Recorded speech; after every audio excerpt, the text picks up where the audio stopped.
Anyone who believes in indefinite growth on a physically finite planet is either mad or an economist.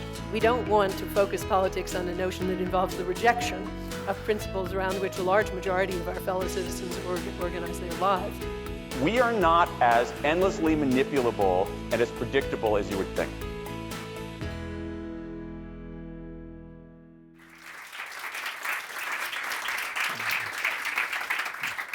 I thought I would begin my comments with 4 examples of people who are experiencing some sort of problem in their lives. And it will seem at first, I think, that these 4 examples have very little to do with each other. They are quite different fixes that people find themselves in. But what I hope to show you is that these 4 difficulties or problems actually are linked by a common psychological process, and that even better, we can solve them or at least address them with a similar kind of intervention. We have a woman here who has done very poorly on her first college test, much to her surprise.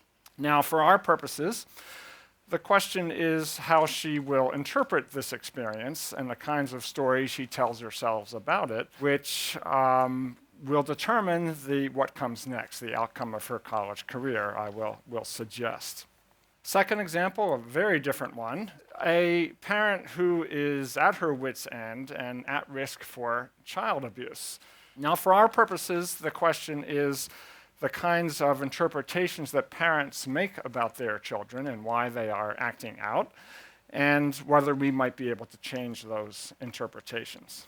Okay, third example, teenage pregnancy. Now again, for our purposes, the question is the kinds of stories or interpretations that young people make that might lead them into risky behavior, including unprotected sex, and whether we might be able to change those interpretations in some way. And my last example has to do with group conflict and the ability of different groups to get along with each other. In this example, imagine that a student in a cafeteria, a white student, has gotten his or her lunch and is looking for a place to sit and doesn't know anyone in the dining hall, and comes across this table of black students and decides not to sit with them out of fear that it will be awkward or perhaps that she will not be welcomed at this table. I think it's fair to say that group conflict is the source of many of the world's problems today, the inability of different ethnic groups to get along, different nationalities. And the question for our purposes is what kinds of interpretations or stories groups tell about each other, and again, whether we might be able to intervene and actually do something about these stories in a way that furthers group harmony. So what do these 4 examples have in common? As I've alluded to, I think it's the kinds of stories or narratives that we tell ourselves about our place in the world, just the kind of base assumptions and interpretations we make about why things happen to us and why the world is the way it is. I, of course, believe that objective circumstances matter, that such things as the social conditions that exist in society, and for people who live in extreme poverty, for example, it's not just what's inside their heads, it's actually the external world is extremely important.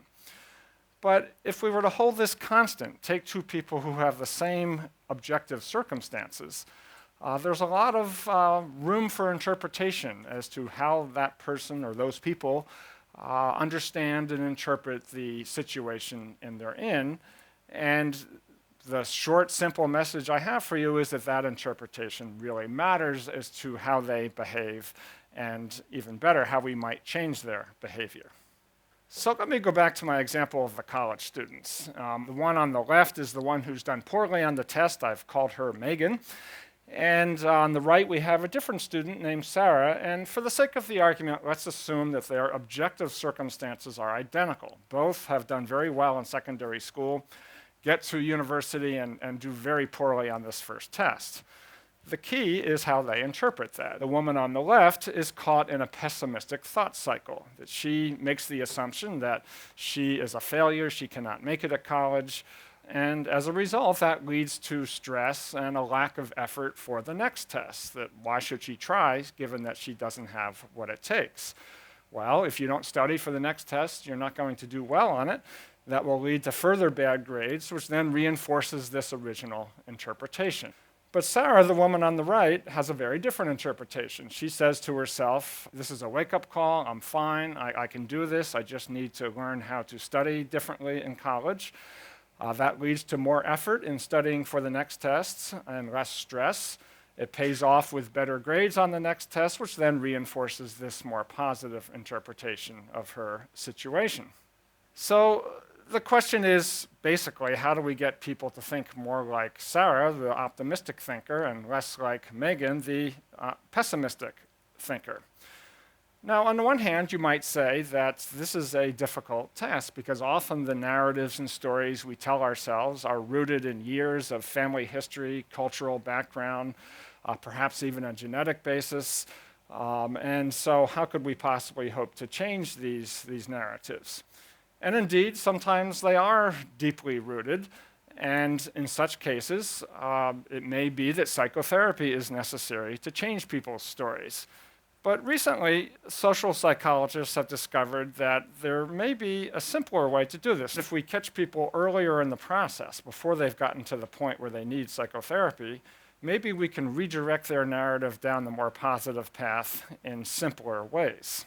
And that's this approach that I call story editing. It's really a family of techniques. One approach is what I call story prompting. A third party basically suggests to people a different way of interpreting their situation, gives them some information, maybe some statistics that suggests that there's a better way to look at things. The do good, be good approach, an approach that really dates back to Aristotle, that is that sometimes if we want to change our habits, as he said, I would just change that to our stories, it's best to change our behavior first, and then our narrative often follows the observation that we are behaving in a better way. There are also some writing exercises that have been developed for people to do this on their own, to try to edit their own stories.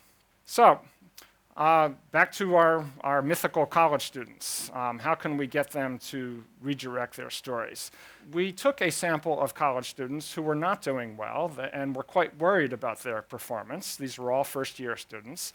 And our assumption was that these were students who were at this kind of narrative fork in the road. They could go down the negative thinking path or go down the positive thinking path, but they were certainly at risk for the pessimistic one. And we did a very simple intervention to try to redirect their stories.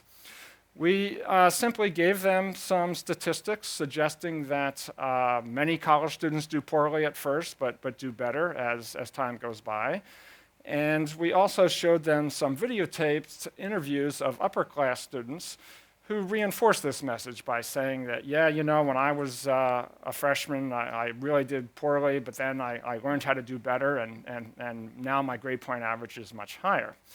There was a randomly assigned control group of students who did not get this information, so we could track the effects of this prompt to change their stories.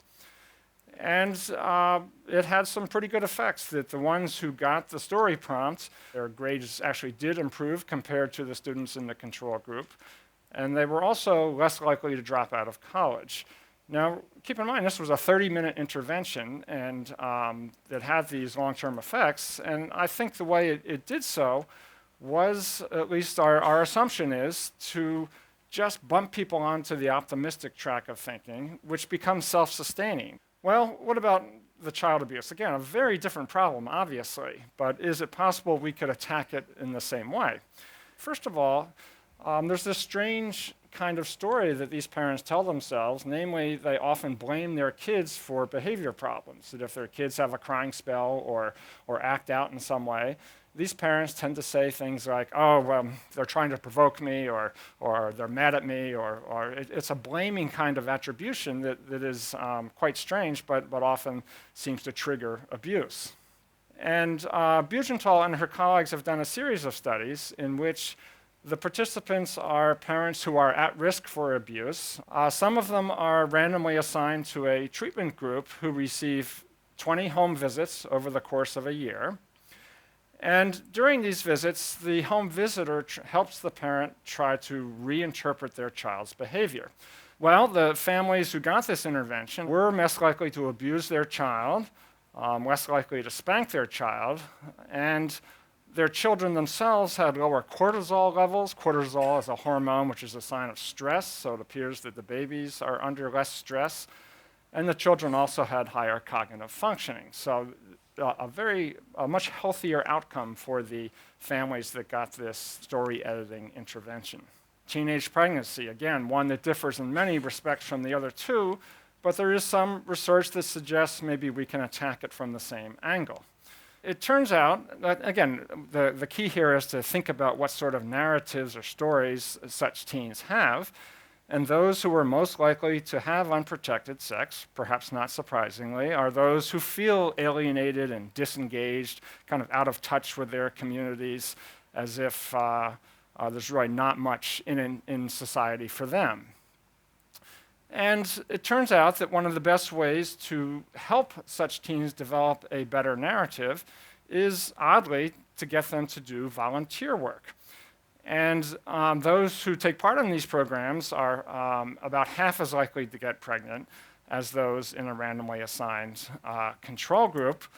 And I think there's some evidence that this works by a change in their narrative, that they begin to feel they have more at stake in their communities, that they care about what happens, that someone cares about them who they're helping through their volunteer work. Note this is an example of the do good, be good approach, because we change the teens' behavior first and hope that the narratives will then fall into line with that, which seems to be the case.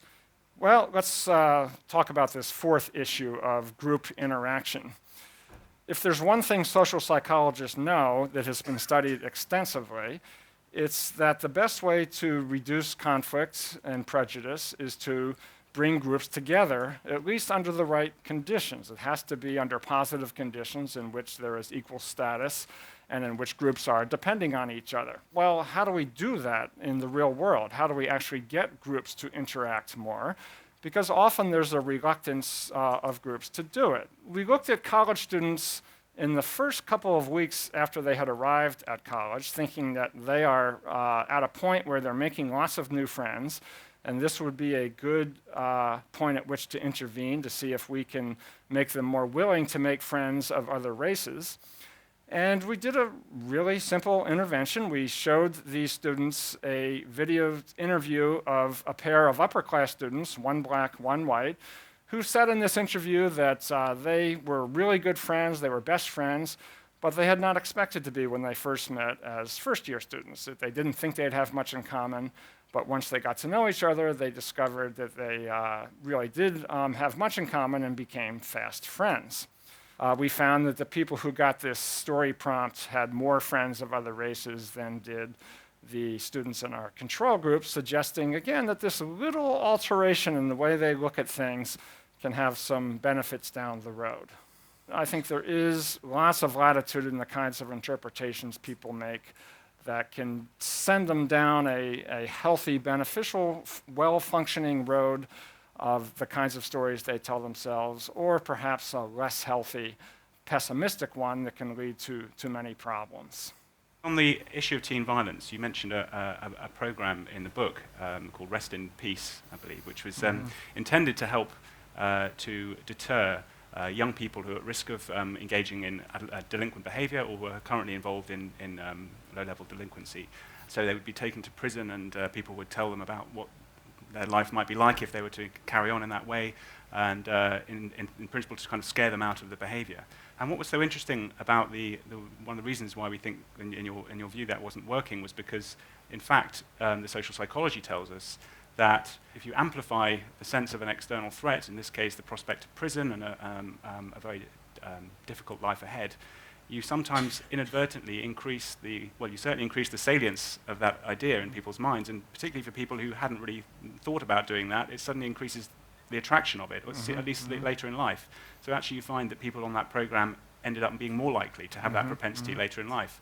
So can you explain why that story logic works? One of my themes in the book is that policymakers often put into place interventions that make a lot of common sense, but haven't been really vetted empirically to see whether they actually work. And common sense isn't always correct, and this is a wonderful example of it, these so-called scared straight programs.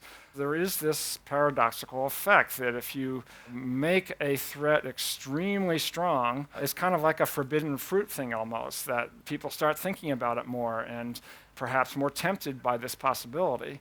And the scared straight programs were eventually tested in very well done studies where kids were randomly assigned to take part in them or not. And as Julian said, on average, they actually increased violence and arrests by 13%. I think the basic message is pay attention to the story and above all, test your program before implementing it so widely. For reasons you mentioned, for example, to do with the role of connecting people with their community, acting in ways that are more likely to connect with them with a higher purpose, giving them a sense of a stake in their community, and the benefits of voluntary activity essentially conferred in a sentence. It's more rehabilitative in that way and less likely to warehouse them in a place that's going to increase their likelihood of following a more criminal path. Yes, I think we do have to acknowledge that this is a very complex problem, and it's unlikely that there's one solution that's going to magically make teen violence disappear.